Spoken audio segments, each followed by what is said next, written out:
ఇదే ముగ్గురు ఒకే స్టేజ్ మీద కూర్చున్నారు. ఇదే ముగ్గురు ఒక కూటమిగా ఏర్పడ్డారు. ఏర్పడిన ఏకంగా ఇదే పెద్ద మనిషి చంద్రబాబు నాయుడు గారు ఎన్నికల మేనిఫెస్టో అంటూ ఈ మాదిరిగా ఇచ్చి ఏకంగా చంద్రబాబు నాయుడు గారు సంతకం పెట్టి మరి ఈ మాదిరిగా ప్రతి ఇంటికి కూడా పంపించాడు ఈ పెద్ద మనిషి చంద్రబాబు గారు. ఇందులో ఈయన రాసిన మాటలు, రాసిన వాగ్దానాలు, రైతులకు రుణమాఫీ పైన మొదటి సంతకం చేస్తానన్నాడు. 87,612 కోట్ల రూపాయల రైతుల రుణాలు మాఫీ చేస్తానని చెప్పి ఎగనామం పెట్టాడు. పొదుపు సంఘాల రుణాలు పూర్తిగా రద్దు చేస్తానన్నాడు. ఏకంగా 14,205 కోట్ల రూపాయలు నా అక్క చెల్లెమ్మలను అడ్డగోలుగా మోసం చేశాడు. మహిళా రక్షణకు ఉమెన్ ప్రొటెక్షన్ ఫోర్స్ ఏర్పాటు చేస్తామన్నారు. మహిళా రక్షణకు ఉమెన్ ప్రొటెక్షన్ ఫోర్స్ కథ దేవుడెరుగు. విజయవాడ నగరంలో ఏకంగా కాల్ మనీ సెక్స్ రాకెట్ నడిపించారు. ఆడబిడ్డ పుట్టిన వెంటనే మహాలక్ష్మి పథకం కింద 25,000 రూపాయలు ప్రతి అక్క చెల్లెమ్మ కుటుంబ ఖాతాల్లోకి వేస్తాను. ఆడపాప పుట్టిన వెంటనే అని చెప్పి వారి బ్యాంక్ అకౌంట్లో డిపాజిట్ చేస్తాను అని మహాలక్ష్మి అనే పేరు పెట్టాడు. ఒక్కరికైనా కూడా ఆడపిల్ల పుట్టినప్పుడు మీకు తెలిసిన వ్యక్తులకు కానీ, నీకు తెలిసిన అక్క చెల్లెమ్మలకు కానీ ఒక్కరికైనా వాడు ఆడపిల్లలు పుట్టినప్పుడు 25,000 రూపాయలు వాళ్ళ బ్యాంక్ అకౌంట్లోకి డిపాజిట్ చేసినాడా అని అడుగుతా ఉన్నా నేను. ఇరా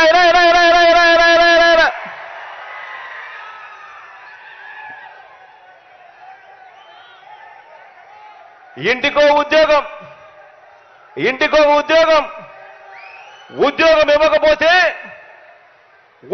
ఇవ్వకపోతే ప్రతి ఇంటికి 2,000 రూపాయలు నిరుద్యోగ భృతి అంటే సంవత్సరానికి 24,000. 5 సంవత్సరాలు అని అంటే దాని అర్థం 1,25,000 రూపాయలు. ఒక్కరికైనా ఇచ్చాడా అని అడుగుతా ఉన్నా నేను మిమ్మల్ని అందరినీ కూడా. ఇలా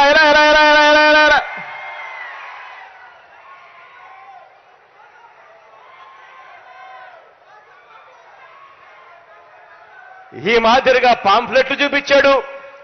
రాష్ట్రాన్ని శ్రీలంక చేస్తారన్నాడు, రాష్ట్రాన్ని సింగపూర్ చేస్తారన్నాడు. ప్రతి జిల్లా హెడ్ క్వార్టర్స్ లో కూడా ఏకంగా హైటెక్ సిటీలు కడతానన్నాడు. ఇంతటితో ఆగిపోకుండా మేనిఫెస్టో అని చెప్పి ఈ మాదిరిగా తీసుకొచ్చాడు. అక్క చెల్లెమ్మల కోసం అని చెప్పి ఇందులో కొన్ని పేజీలు పెట్టాడు. ఆయన 2014లో ఇచ్చిన మేనిఫెస్టో ఎన్నికల ప్రణాళిక. ఇందులో ఆ మేనిఫెస్టోలో page number 16, page number 16, page number 17 Chandrababu Naidu గారు ఎన్నికల మేనిఫెస్టోలో 2014 ఇచ్చిన మేనిఫెస్టోలో పేజ్ నెంబర్ 16, పేజ్ నెంబర్ 17 2 అక్క చెల్లెమ్మల కోసం కేటాయిస్తున్నాను అని చెప్పి హామీలు ఇచ్చాడు. ఇందులో ఆయన చెప్పింది అక్క చెల్లెమ్మల కోసం మాత్రమే. నేను మచ్చుకు కేవలం అక్క చెల్లెమ్మల కోసం ఆయన చెప్పిన 9 హామీలను మీకు అక్క చెల్లెమ్మలతో పంచుకుంటా. ప్రతి అక్క చెల్లెమ్మను నేను గమనించమని అడుగుతా ఉన్నా. 2014లో ఇదే ముగ్గురు కలిసి మీటింగులు పెట్టి ఇచ్చిన హామీల పరిస్థితి ఏమిటి అని ఒక్కసారి ఆలోచన చేయమని అడుగుతా ఉన్నా. మద్యం బెల్ట్ షాపులను రద్దు చేస్తూ తెలుగుదేశం పార్టీ అధికారంలోకి రాగానే 2వ సంతకం చేస్తుంది అన్నాడు. పొదుపు సంఘాలు రుణాలు అధికారంలోకి రాగానే రుణమాఫీ చేస్తామన్నారు. పుట్టిన ప్రతి ఆడబిడ్డకు మహాలక్ష్మి పేరుతో 25,000 రూపాయలు బ్యాంకుల్లో డిపాజిట్ చేస్తామన్నారు. పండంటి బిడ్డ పథకం ద్వారా పేద గర్భిణీ స్త్రీలకు 10,000 రూపాయలు అందజేస్తామన్నారు. పేద మహిళలకు స్మార్ట్ సెల్ ఫోన్లు ఉచితంగా ఇస్తామన్నారు. సంవత్సరానికి ఒక్కో కుటుంబానికి 12 వంట గ్యాస్ సిలిండర్లు, ఒక్కొక్క గ్యాస్ సిలిండర్ల మీద 100 రూపాయలు సబ్సిడీ, అంటే సంవత్సరానికి 1200 రూపాయలు సబ్సిడీ, 5 ఏళ్లలో 6000 రూపాయలు సబ్సిడీ ఇస్తామన్నారు. హై స్కూల్లో చదువుతా ఉన్న పిల్లలకు ఉచితంగా సైకిళ్లు పంపిణీ చేస్తామన్నారు. మహిళా పారిశ్రామికవేత్తలను ప్రోత్సహించేందుకు కుటీర లక్ష్మి అనే పథకం తీసుకువచ్చి ఆర్థిక స్వావలంబన ఇస్తామన్నారు. ఇవన్నీ కూడా మహిళా ప్రొటెక్షన్ ఫోర్స్, ఇవన్నీ కూడా కేవలం అక్క చెల్లెమ్మలకు సంబంధించిన 9 పథకాలకు సంబంధించిన అంశాలు. నేను అడుగుతా ఉన్నా, ఇందులో ఏ ఒక్కటైనా కూడా చంద్రబాబు అనే వ్యక్తి ఆయన ముఖ్యమంత్రి అయిన తర్వాత 2014 నుంచి 2019లో ఆయనతో పాటు ఆయన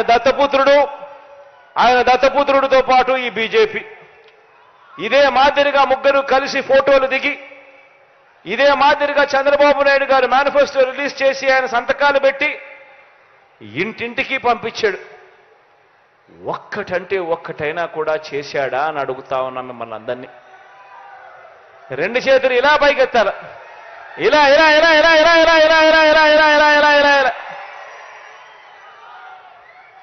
మరి నేను మిమ్మల్ని అందరినీ అడిగేది ఒక్కటే, ఇంతటి దారుణంగా మోసం చేస్తా ఉన్న ఈ వ్యక్తులకు, ఇంతటి అన్యాయంగా మోసం చేస్తా ఉన్న ఈ వ్యక్తులకు, ఇలాంటి వ్యక్తులకు మనం మళ్ళీ వచ్చే ఎన్నికల్లో మళ్ళీ మనల్ని మోసం చేస్తూ, మళ్ళీ రంగురంగుల మేనిఫెస్టో అని చెప్పి పేర్లు చెబుతూ, మళ్ళీ మోసం చేసేందుకు ప్రతి ఇంటికి కూడా కేజీ బంగారం ఇస్తామని చెబుతూ, మళ్ళీ మోసం చేసేందుకు ప్రతి ఇంటికి బెంజ్ కారు కొనిస్తామని వాళ్ళు చెబుతూ,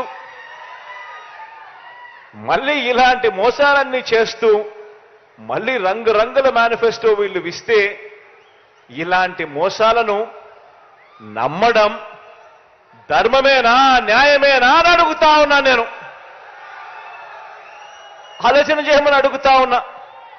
మీ బిడ్డకు చంద్రబాబు నాయుడు గారి ప్రభుత్వానికి తేడా గమనించమని అడుగుతా ఉన్నా. మీ బిడ్డ ఒకవైపున మేనిఫెస్టో అనేది చెబితే, 2019లో ఒక మేనిఫెస్టో అని చెప్పి రిలీజ్ చేస్తే, ఆ మేనిఫెస్టోను ఒక బైబిల్గా, ఒక భగవద్గీతగా, ఒక ఖురాన్గా భావిస్తూ ఏకంగా 99% హామీలు అమలు చేసి మీ దగ్గరికి వచ్చి మళ్ళీ మీ ఆశీస్సులు అడుగుతా ఉన్న మీ బిడ్డ ఒకవైపున ఉంటే, మరోవైపున పచ్చి మోసగాళ్ళు, పచ్చి దగాకోర్లు, పచ్చి మాయా మాంత్రికులు మరోవైపున ఉండి యుద్ధం జరుగుతా ఉంది. ఆలోచన చేయమని అడుగుతా ఉన్నా. ఈ యుద్ధంలో మీ బిడ్డకు మోసం చేయడం చేత కాదు, మీ బిడ్డకు అబద్ధాలు చెప్పడం అంతకన్నా చేత కాదు. మీ బిడ్డ మిమ్మల్ని అందరినీ కూడా కోరేది ఒకటి, రాబోయే రోజుల్లో ఇలాంటి అబద్ధాలు, ఇలాంటి మోసాలు ఇంకా ఎక్కువ వింటాం, ఇంకా ఎక్కువ చెప్తారు. బహుశా మీ బిడ్డ ఇచ్చే మేనిఫెస్టో కన్నా ఇంకా రంగురంగులుగా వాళ్ళ మేనిఫెస్టో కూడా ఇస్తారు. కానీ మిమ్మల్ని అందరినీ కూడా ఒకటే నేను చెప్తా ఉన్నా, మీ ఇంట్లో మీకు మంచి జరిగిందా లేదా అన్నది మాత్రమే కొలమానంగా తీసుకోండి.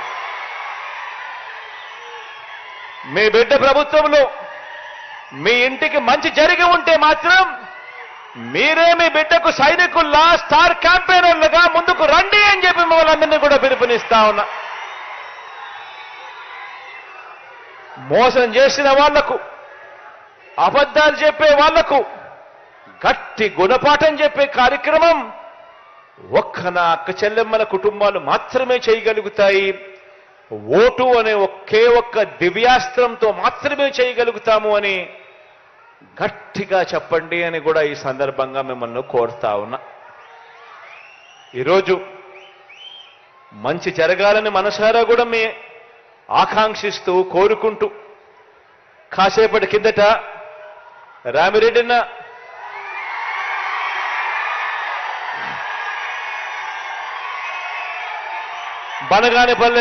బనగానపల్లెకు అవుకు రిజర్వాయర్ నుంచి సిపిడబ్ల్యూఏ స్కీమ్ ద్వారా దాదాపుగా 100 కోట్ల రూపాయలు ఖర్చు అయ్యే నీటి ప్రాజెక్టు గురించి, నీళ్లు సప్లై చేసే దాని గురించి అడిగాడు. ఇది నేను చెప్తా ఉన్నాను, ఇది ఖచ్చితంగా చేసి తీర్తాము అని కూడా ఈ సందర్భంగా చెప్తా ఉన్నా. అదేవిధంగా ఈరోజు ప్రారంభోత్సవం చేశాము. 100 పడకల సిహెచ్సి హాస్పిటల్ను ఈరోజు ప్రారంభోత్సవం చేశాము. ఇందులో 23 మంది డాక్టర్లు మనకు అందుబాటులోకి వచ్చే కార్యక్రమం జరిగింది. దీనివల్ల పారామెడికల్ స్టాఫ్తో కూడా కలుపుకుంటే దాదాపుగా 100 మందికి పైగా